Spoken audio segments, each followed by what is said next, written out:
تو قرآن پاک میں ہم پڑھتے ہیں کہ وہ اللہ تعالیٰ کی نافرمانی نہیں کر سکتے، لیکن بک آف انوک میں ہمیں اس سے اپوزٹ چیز نظر آتی ہے. تو کائنڈلی اس کو ایکسپلین کر دیں. اور سورہ صاد میں جب اللہ تعالیٰ کہتے ہیں نا کہ جب میں انسان کو اس کی فائنل شیپ میں بنا دوں تو جھک جانا، تو میں آپ کو ایک کامن سینس کی بات بتاتا ہوں کہ اللہ تعالیٰ اگر کسی کو کہہ رہے ہیں کہ جھک جانا اور پھر انتظار کر رہے ہیں کہ how will they react, it means there is a room کہ وہ نہ جھکیں، کیونکہ قرآن پاک کی آیت بڑی سمپل ہے. نصیب، مقدر، قسمت، تقدیر. مقدر وہ ہے جو آپ کے تقدیر کی پروجیکشن ہے.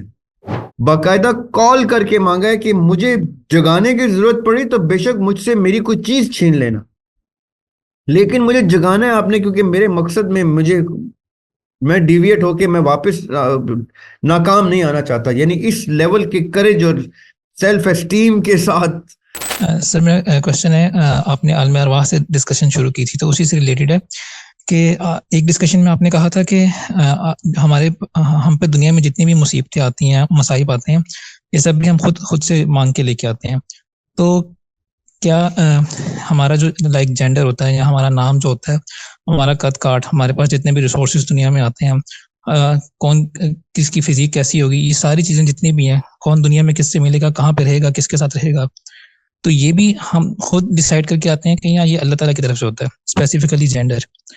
تو یہ میرا بیسک کویشچن ہے. اور ایک دوسرا کویشچن بھی ہے، وہ یہ ہے کہ میں بک آف انوک پڑھ رہا تھا تو اس میں جو فرشتوں کے بارے میں لکھا ہوا ہے، تو قرآن پاک میں ہم پڑھتے ہیں کہ وہ اللہ تعالیٰ کی نافرمانی نہیں کر سکتے، لیکن بک آف انوک میں ہمیں اس سے اپوزٹ چیز نظر آتی ہے. تو کائنڈلی اس کو ایکسپلین کر دیں. پہلے میں آپ کے سیکنڈ کوشچن کی جواب دیتا ہوں. بک آف انوک ہو یا قرآن پاک یا حدیث، Angeles can easily say no to any command of the Lord, but they don't. ہم کہتے ہیں نا کوئی شخص بہت اچھا ملتا ہے، ہم کہتے ہیں کیسا فرشتہ صفت انسان ہے. فرشتہ صفت ہم اس لیے کہتے ہیں کہ فرشتے کی صفت ہے کہ وہ اپنی ول کو گاڈز ول پہ سرنڈر کر دیتا ہے.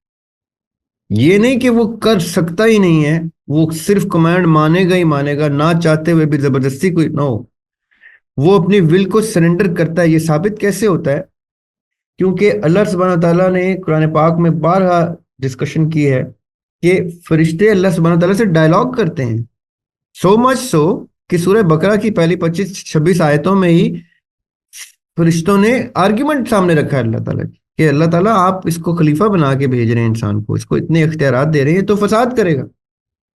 It means the Lord Almighty gave them the room for discussions and arguments. اور سورہ صاد میں جب اللہ تعالیٰ کہتے ہیں نا کہ جب میں انسان کو اس کی فائنل شیپ میں بنا دوں تو جھک جانا، تو میں آپ کو ایک کامن سینس کی بات بتاتا ہوں کہ اللہ تعالیٰ اگر کسی کو کہہ رہے ہیں کہ جھک جانا اور پھر انتظار کر رہے ہیں کہ how will they react, it means there is a room کہ وہ نہ جھکیں، کیونکہ قرآن پاک کی آیت بڑی سمپل ہے. اس میں وہ کہہ رہے ہیں اور جب ہم نے ان سے کہا جھک جاؤ تو سب جھک گئے سوائے ابلیس کے. سو اٹ مینس سب جھک گئے، اٹ سیلف بتا رہا ہے کہ انہوں نے اپنی ول سرنڈر کی. اگر میرا کوئی آٹومیٹک سسٹم ہے جس کی انکار کی گنجائش ہی نہیں ہے تو میں اس کو اقرار کے اوپر میٹر پہ جج نہیں کر سکتا. جس چیز میں انکار کی گنجائش نہیں ہے اس میں اس کو ٹیسٹ میں ڈالنے کا کوئی لاجک نہیں بنتا. ٹیسٹ میں ڈالا ہی وہ جاتا ہے جس کے پاس دونوں کی گنجائش تھی. ابلیس کے پاس بھی دونوں چیزوں کی گنجائش تھی اور ملائک کے پاس بھی دونوں کی تھی. ابلیس نے اپنی گنجائش استعمال کی اور رک گیا، کھڑا ہو گیا، نہیں جھکا، کیونکہ وہ آیت کلیئرلی کہتی ہے اور سب جھک گئے سوائے ابلیس کے. وہ تو اتنا کنفیوزنگ سی، یعنی کنفیوزنگ مطلب کہ اتنی ڈیلیبریٹلی کنفیوزنگ بات کی ہوئی آیت میں اللہ تعالیٰ نے، تاکہ ہم سوچیں، تفکر کریں کہ اس لیول پہ ڈسکشن ہو رہی تھی کہ آج تک ایک اسکول آف تھاٹ تو ابلیس کو فرشتوں کی لسٹ میں گن لیتا ہے، اس کو جن ہی نہیں مانتا کیونکہ وہ فرشتوں میں تھا اور فرشتہ ڈسکس ہو رہا ہے پوری گیم میں. پورے اس پروسیس میں فرشتوں کی ڈسکشن ہو رہی ہے کہ فرشتوں کو میں نے کہا جھک جاؤ اور سب جھک گئے سوائے ابلیس کے. تو میرے دل میں تو یہ کوشچن آیا تھا کہ آپ نے فرشتوں کو کہا جھک جاؤ, تو ابلیس کو تو ویسے بھی نہیں جھکنا چاہیے, تو وہ فرشتہ نہیں, رائٹ. لیکن سب نے جھکنا تھا کیونکہ ابلیس اپنی عبادات اور اپنے اتنے ڈیووٹڈ ہونے کی وجہ سے وہ سٹیٹس اچیو کر چکا تھا کہ وہ فرشتوں میں پایا جاتا تھا, اور فرشتے بھی عام فرشتے نہیں, ٹاپ موسٹ رینک فرشتوں میں پایا جاتا تھا.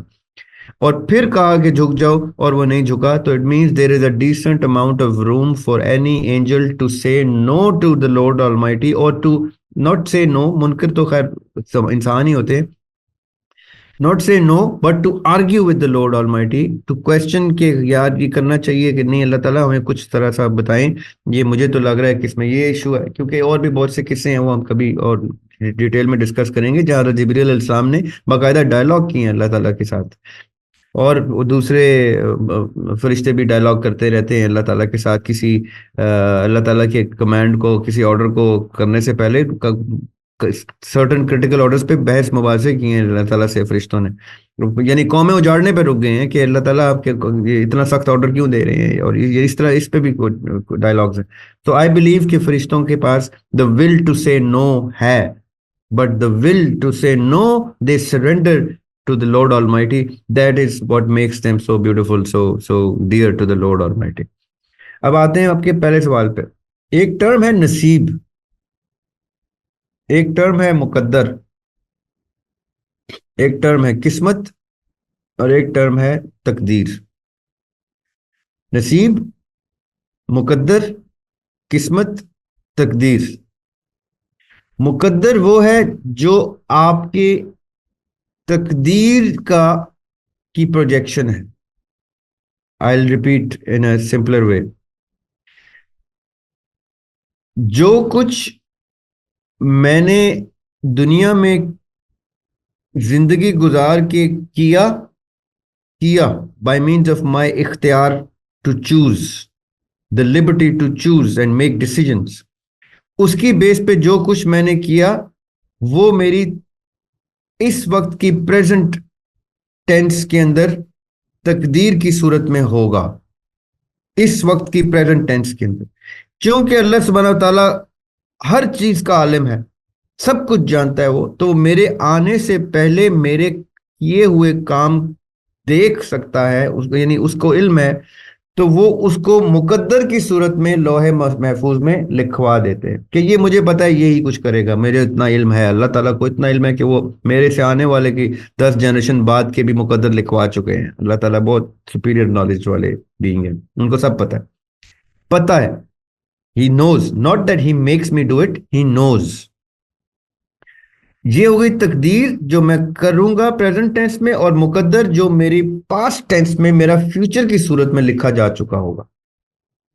میری پاسٹ ٹینس میرے آنے سے پہلے ہی فرشتوں کے ہاتھوں اللہ سبحانہ و تعالیٰ نے میری پریزنٹ اینڈ فیوچر ٹینس میں کی ہوئی حرکتوں کو میری پاسٹ ٹینس میں مقدر کی کتاب میں لکھ دیا. یہ ہوگی تقدیر اور مقدر. میں آپ کو یہ بھی بتاؤں گا کہ میں یہ ڈیفینیشنز کیوں بتا رہا ہوں, تاکہ آپ کے سوال تک میں پہنچ جاؤں. اس دوران جو اچھی چیزیں ہوتی ہیں اس کو ہم خوش قسمتی کے زمرے میں لاتے ہیں, اور جو بری چیزیں ہوتی ہیں اس کو ہم بد قسمتی کے زمرے میں لاتے ہیں. تو قسمت جو ہوتی ہے وہ لک کنسیڈر کی جاتی ہے بائی ڈیفینیشن. میں آپ کو ڈیفینیشن بتا رہا ہوں, گڈ لک, بیڈ لک. تو یہ جو لک ہے یہ وہ ہوتی ہے کہ ہی از اے ویری لکی مین, جو he touches sand dust and it turns into gold, he's so lucky. Or he's a very unlucky man, he touches gold and it turns into dust. یہ ہم ایک ٹرم یوز کرتے ہیں, خوش قسمت بد قسمت. یہ جو اسٹروک آف ہیپننگز ہوتے ہیں گڈ سائڈ پہ یا بیڈ سائڈ پہ, اس کو لک کہتے ہیں, قسمت کہتے ہیں. اسٹروک آف ہیپننگز, جس کو سو کالڈ کوئنسیڈنسز بھی کہا جاتا ہے بائی ڈیفینیشن. یہ ہو گئی قسمت, تقدیر, مقدر, قسمت. اور ایک ہوتا ہے نصیب, جو آپ نے کوسچن کیا وہ نصیب کی کیٹیگری میں فال ہوتا ہے. نصیب کیا ہوتا ہے؟ نصیب از دا زاد سفر, دا زاد راہ, دا رخت سفر, the backpack of Dora the Explorer. جو چیزیں آپ نے اس سفر کے اوپر لے کے آنی ہیں, جو چیزیں آپ نے اس سفر پہ آپ نے لے کے آنی ہے, جس میں آپ کا رزق, آپ کی خوشحالی، آپ کی بدحالی، آپ کی تکلیفیں، آپ کی بیماریاں، آپ کی شفا، آپ کا پیسہ، دولت، مال، عزت، شہرت، بچے، اولاد، ماں باپ، یہ سب بلیسنگز، پیار محبت، سب نفرت، یہ سارا کچھ آپ کے نصیب میں فال ہوتا ہے. اور اس میں سے کتنی کوئی چوائسز آپ کے پاس ہوتی ہیں، وہ صرف وہ چوائسز ہوں گی، یہ بات یاد رکھیے گا، جن چوائسز میں جو آپ کے مقصد، جو آپ کے پرپس کو، مثال کے طور پہ میں کہتا ہوں کہ جی ابھی اس دنیا کے کاغذوں میں کہتا ہوں میں نے ڈاکٹر بننا ہے، تو مجھے کیا کیا چاہیے؟ مجھے میٹرک کی سند چاہیے، مجھے intermediate F S C pre medical چاہیے، مجھے فلاں میڈیکل کالج میں ایڈمیشن چاہیے، ادھر اتنے سال کی ایجوکیشن، اتنے سال کی ہاؤس جاب، اتنے سال کی اسپیشلائزیشن، تب جا کے میں ایک اچھا ڈاکٹر بنوں گا. یہ وہ پری ریکوزٹس ہیں ایک اچھا ڈاکٹر بننے کے لیے. اس لیے میں نے جب اپنا مقصد کال کیا ہے نا آسمان پہ، عرش پہ، میثاق کے وقت، تو اس وقت کون کون سی چیزیں مجھے چاہیے اس سفر میں، وہ میں نے خود مانگی ہیں. مثال کے طور پہ میں آپ کو تھوڑی سی ایکسٹینسو مثال دوں گا کہ اللہ تعالیٰ ہو سکتا ہے کہ میں دنیا کی لالچ میں یا دنیا کی خوبصورتی میں اتنا مگن ہو جاؤں تو مجھے اتنی سیٹ آف تکلیفیں اس لیول کی ضرور دینا جو میرے شعور کو ہٹ کرے. یعنی میں جب ڈیویٹ ہونے لگوں تو مجھے تھپڑ مارنا تو زور سے مارنا، کیونکہ مجھے اپنا پتہ ہے میں اتنے آرام سے مانوں گا نہیں، تو مجھے تکلیف دینا تو سخت تکلیف دینا اور اس لیول کی دینا.